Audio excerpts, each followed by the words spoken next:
അവിടെ തന്നെ ചോദിക്കട്ടെ, ഡ്രീം ഔട്ട്കം എന്തായിരിക്കണം ആ സ്ട്രാറ്റജി? ഒരു കസ്റ്റമറുടെ എന്താണ് നമ്മൾ അഡ്രസ്സ് ചെയ്യാൻ പോകേണ്ടത്?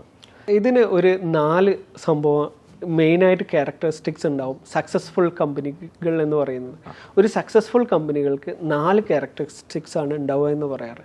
ഒന്ന് മാസീവായിട്ടുള്ള പെയിനാണ് ആദ്യത്തെ പാർട്ട്. അതായത് നമ്മൾ അഡ്രസ്സ് ചെയ്യുന്ന കസ്റ്റമറിനുള്ള ഒരു വലിയൊരു പെയിനെ നമ്മൾ സോൾവ് ചെയ്യും. വലിയൊരു പ്രോബ്ലത്തിന് നമ്മൾ സോൾവ് ചെയ്യണം. അതെല്ലാം ചെറിയ പ്രോബ്ലം ആണെങ്കിൽ ഒരു മൈൻഡ് ഇല്ല. നമുക്ക് ഉബറും സ്വിഗ്ഗിയൊക്കെ എക്സാമ്പിളായിട്ട് എടുക്കാം. അവരൊക്കെ നമുക്ക് മിനിറ്റുകൾ കൊണ്ട് നമ്മുടെ മുമ്പിലേക്ക് വരുന്ന ആ ഒരു മാസീവ് പെയിനിന് വളരെ ഡ്രീം ഔട്ട്കം കൊടുത്തു. സിമ്പിളായി വളരെ മിനിമൽ ടൈമിൽ മിനിമൽ എഫേർട്ടിൽ അത് കൊടുത്തു. നോക്കുമ്പോൾ 2 മിനിറ്റിനുള്ളിൽ ഊബർ അടുത്തുണ്ട്, 10 മിനിറ്റിനുള്ളിൽ ഫുഡ് സ്വിഗ്ഗി ഡെലിവറി ചെയ്യുന്നുണ്ട്. അതൊരു മാസീവ് പെയിൻ ആയിരുന്നു നമ്മളുടെ. ആ മാസീവ് പെയിനിന് ഇതിനെ ഒരു വാല്യൂ ഇക്വേഷൻ എന്ന് പറയും. ഇത് വളരെ ഇമ്പോർട്ടൻ്റ് ആണ്.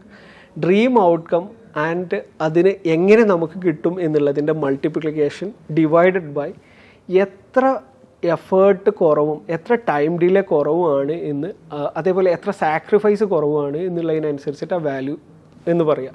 ഈ വാല്യൂ നമുക്ക് ഇൻക്രീസ് ചെയ്യുന്നതിനനുസരിച്ചിട്ട് നമുക്ക് ഒരു എക്സാമ്പിൾ പറയുകയാണെങ്കിൽ ഡ്രീം ഔട്ട്കം നമ്മൾ ഇൻക്രീസ് ചെയ്യുന്നതിനനുസരിച്ചിട്ട് നമ്മുടെ എഫേർട്ടും ടൈം ഡിലേ ഒക്കെ കുറക്കുന്നതിനനുസരിച്ച് മോർ വാല്യൂ നമുക്ക് കൊടുക്കാൻ പറ്റും.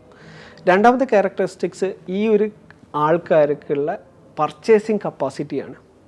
ആദ്യത്തേത് ഡ്രീം ഔട്ട്കം ആണെങ്കിൽ രണ്ടാമത്തത് അതിൽ മാസീവ് പെയിൻ ആണ് അഡ്രസ് ചെയ്യുന്നത്. യെസ്, ആദ്യത്തിൽ മാസീവ് പെയിൻ ആണെങ്കിൽ രണ്ടാമത്തേതിൽ ഈ ഒരു ഓഡിയൻസിനുള്ള പർച്ചേസിങ് പവർ ഉണ്ടോ?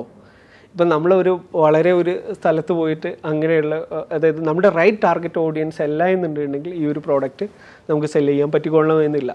സോ റൈറ്റ് ആയിട്ടുള്ള ടാർഗറ്റ് ഓഡിയൻസിൽ നമുക്ക് വേണ്ട പ്രൈസിൽ ഇത് പർച്ചേസ് ചെയ്യാനുള്ള ആൾക്കാരുണ്ടാവുക എന്നുള്ളതാണ് രണ്ടാമത്തെ പാർട്ട്. മൂന്നാമത്തത്, ഇത് എത്രത്തോളം ഈസിയാണ് ഈ കസ്റ്റമേഴ്സിലേക്ക് എത്താൻ. ഇത് ഭയങ്കര ഹാർഡാണെങ്കിൽ ഈസി അല്ല ആ ഒരു ബിസിനസ്സിനെ വളർത്തുക എന്നുള്ളത്. അപ്പോൾ അവരെ ടാർഗറ്റ് ചെയ്ത് കണ്ടെത്താൻ എളുപ്പമാവണം. നാലാമത്തെ ഒരു പാർട്ട് എന്ന് പറഞ്ഞു കഴിഞ്ഞാൽ ഈ ഒരു ഇൻഡസ്ട്രി ഗ്രോയിങ് ആവണം. അതായത് ഇത് പെട്ടെന്ന് വളരാൻ സാധ്യതയുള്ള ഒരു പാർട്ട്. ഞാൻ നേരത്തെ പറഞ്ഞ പോലെ സ്വിഗ്ഗിയും സൊമാറ്റോയും അല്ലെങ്കിൽ ഉബറൊക്കെ ജസ്റ്റ് നമ്മളൊരു എക്സാമ്പിളായി മാത്രം എടുത്താൽ മതി. ഇതല്ലാതെ നമ്മൾ ജസ്റ്റ് നമുക്കൊരു ഐഡിയാസ് ഉണ്ടായതിനെ കൊണ്ട് മാത്രം ബിസിനസ് ബിൽഡ് ചെയ്യാൻ പറ്റില്ല. അപ്പം അങ്ങനെയുള്ള ഒരുപാട് എക്സാമ്പിൾസ് മുമ്പിൽ വരാറുണ്ട്, വലിയ കോടികളൊക്കെ നഷ്ടം വരുത്തിയിട്ട്. അപ്പം അവർ ഈ ഒരു വലിയ പ്രോബ്ലത്തെ ഇതുപോലെ ഡ്രീം ഔട്ട്കം കൊടുക്കാണ്ട് അല്ലെങ്കിൽ അവരുടെ ഇപ്പോഴുള്ള എക്സിസ്റ്റിംഗ് സിസ്റ്റത്തിൻ്റെ ടൈം ഡിലേയോ അല്ലെങ്കിൽ അവർക്ക് വരുന്ന എഫേർട്ടൊന്നും കുറക്കാണ്ട് ഔട്ട്കം കൊടുക്കുന്നതിലുള്ള പ്രോബ്ലംസ് ആണത്.